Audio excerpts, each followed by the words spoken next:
Hello નમસ્કાર વિદ્યાર્થી મિત્રો, નમસ્કાર. હું ઓઝા ફાલ્ગુન તમારું ઓઝા ક્લાસીસ ચેનલમાં સ્વાગત કરું છું.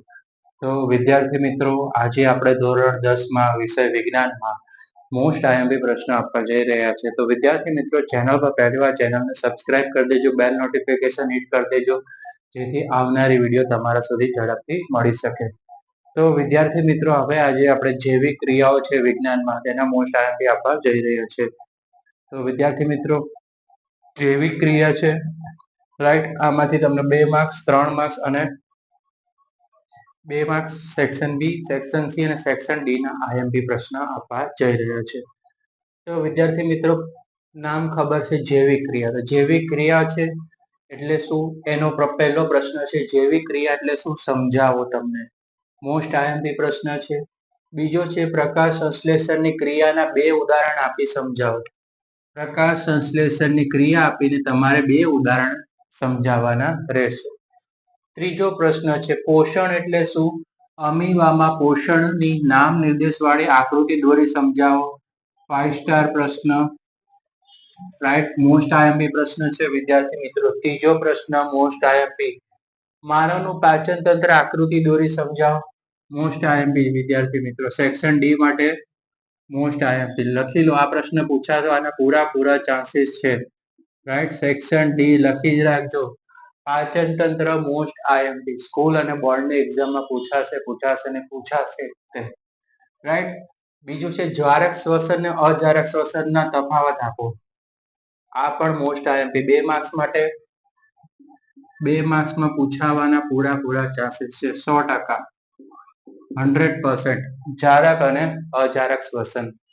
તો આને આપણે 5 સ્ટાર રેટિંગ આપો, અથવા મોસ્ટ આઈએમપી પ્રશ્નની કેટેગરીમાં 2 રીતે આવે છે. માનવનું શ્વસન તંત્ર આકૃતિ દોરી સમજાવો. સેક્શન ડી માટે પૂછી શકે છે વિદ્યાર્થી મિત્રો. સેક્શન ડી માટે આઈએમપી કરજો. પાચન તંત્રના અથવામાં શ્વસન તંત્ર પણ પૂછવાના પૂરા ચાન્સીસ છે. હૃદયની આકૃતિ નામ નિર્દેશ વાળી દોરી સમજાવો. હૃદયની આકૃતિ દર વખતે પૂછાય છે વિદ્યાર્થી મિત્રો. આકૃતિ દોરી તેને સમજાવવાનું રહેશે, બરાબર વિદ્યાર્થી મિત્રો. આને પણ મોસ્ટ આઈએમપી પ્રશ્ન છે, રાઈટ. સેક્શન બી અથવા સેક્શન સી માં પૂછાઈ શકે છે, બરાબર. હૃદયની આકૃતિનો પ્રશ્ન તમારે તૈયાર કડકડાટ કરી નાખવાનો. પછી ધમની અને શિરાના તફાવત, આ પણ સેક્શન બી માં મોસ્ટ આઈએમપી પ્રશ્ન 100% પૂછાવાના ચાન્સીસ છે. ધમની અને શિરાના તફાવત બહુ ઈઝી છે, આસાનીથી તમે 2 માર્ક્સ આસાનીથી મેળવી શકો. 2 મુદ્દા લખશો, 2 માર્ક્સ આવશે. પછી છે, લસિકા તંત્રના કાર્ય સમજાવો. આ પહેલાના એક્ઝામમાં પૂછાતો હતો, એટલે એને આઈએમપી પ્રશ્ન કરી શકીએ છીએ, બરાબર. એટલે આ પ્રશ્ન તમારે તૈયાર કરી લેવાનો. માનવનું ઉત્સર્જન તંત્ર દોરી સમજાવો. 4 માર્ક્સમાં પૂછાઈ શકે છે. સેક્શન ડી માં પૂછાવાના પૂરેપૂરા ચાન્સીસ છે વિદ્યાર્થી મિત્રો. તો સેક્શન ડી માટે તમે ધ્યાન રાખો. એક પાચન તંત્ર, એક અમીબા વાળો પ્રશ્ન. પોષણ એટલે શું, અમીબામાં પોષણ છે, નામ નિર્દેશ વાળી આકૃતિ. સેક્શન ડી માટે આપણે ડી લખવાનું. સેક્શન ડી માં પૂછાવાના પૂરા ચાન્સીસ છે. બીજો પ્રશ્ન સેક્શન ડી માટે પાચન તંત્ર છે, સેક્શન ડી, અને ઉત્સર્જન તંત્ર છે, એ પણ સેક્શન ડી માં પૂછાશે વિદ્યાર્થી મિત્રો.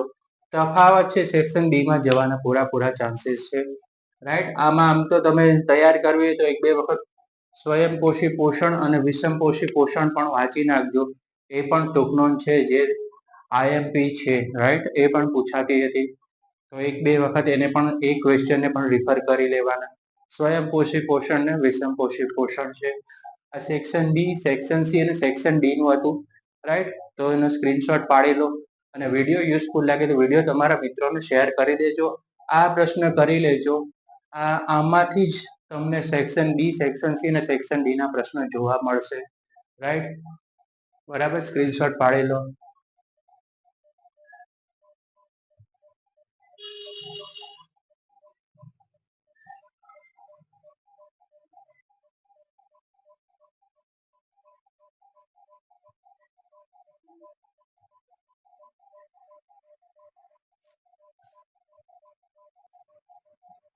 વિદ્યાર્થી મિત્રો, હવે ચેપ્ટર નંબર 6 ના વિજ્ઞાનના મોસ્ટ આઈએમપી પ્રશ્ન છે. તો વિદ્યાર્થી મિત્રો, પ્રશ્ન નંબર ચેપ્ટર નંબર 6 છે તેના આપણે મોસ્ટ આઈએમપી આપવા જઈ રહ્યા છીએ સેક્શન બી, સેક્શન સી અને સેક્શન ડી માટે. તો વિદ્યાર્થી મિત્રો વિડીયોને અંત સુધી જોશો અને સ્ક્રીનશોટ પાડી લેજો અને ઇમ્પોર્ટન્ટ પ્રશ્ન છે આ પહેલા તૈયાર કરી લેજો. ચેતાતંત્રના કાર્ય જણાવો. મોસ્ટ આઈએમપી ચેતાતંત્રના કાર્ય આવવાના પૂરા ચાન્સ છે. રાઈટ, લગભગ તમે 10 પેપરો જોશો બોર્ડના, એમાંથી 7 થી 8 પેપરમાં ચેતાતંત્રના કાર્ય જણાવો છે. મોસ્ટ આઈએમપી પ્રશ્ન, ચેતાતંત્રના કાર્ય જણાવો. પરાવર્તિત ક્રિયા એટલે શું તેના 2 ઉદાહરણ લખો. આ પણ મોસ્ટ આઈએમપી પ્રશ્ન છે વિદ્યાર્થી મિત્રો. પરાવર્તિત ક્રિયા એટલે શું તેના 2 ઉદાહરણ લખો. માનવની મગજની આકૃતિ દોરી સમજાવો.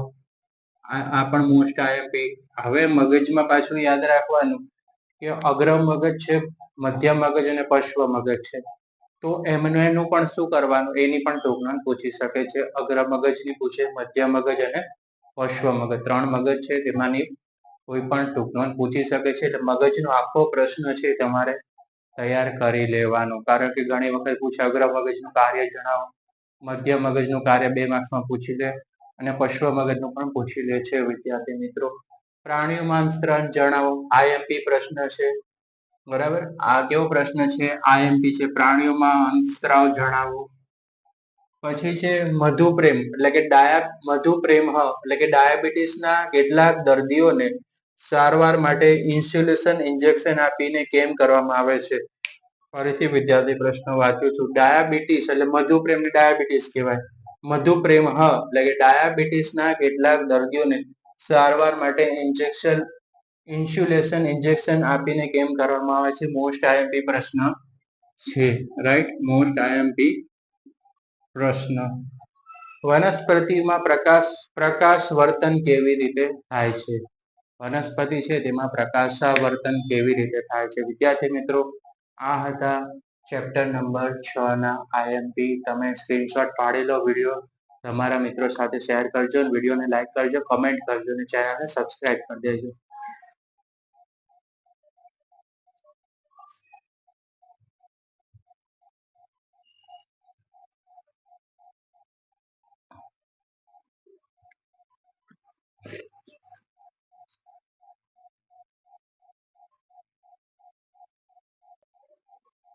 તો વિદ્યાર્થી મિત્રો વિજ્ઞાનના આઈએમપી જે ચેપ્ટર નંબર 10 છે તેના આપણે આપવા જઈ રહ્યા છે. તો વિદ્યાર્થી મિત્રો ચેપ્ટર નંબર 10 છે તે માનવ આંખ અને તેની રંગબેરંગી દુનિયા છે. તો આમાં સેક્શન બી, સેક્શન સી અને સેક્શન ડી નો સમાવેશ કર્યો છે. આમાંથી એક એમસીક્યુ પણ પૂછાશે, રાઈટ, કે સામાન્ય દ્રષ્ટિ આંખ ધરાવતી તેની કેટલા સેન્ટીમીટર સુધીની લંબાઈ હોય છે અને સિલિયરી સ્નાયુનું કાર્ય જણાવો. 2 એમસીક્યુ દર વખતે પૂછાય છે વિદ્યાર્થી મિત્રો, તો એ તમે લખી લેજો, બરાબર. રાઈટ, હવે આમાં કીધું છે માનવ આંખની નામ નિર્દેશ વાળી આકૃતિ દોરી સમજાવો. અને આપણે મોસ્ટ આઈએમપી માં નહીં પણ આપણે આઈએમપી કરશું.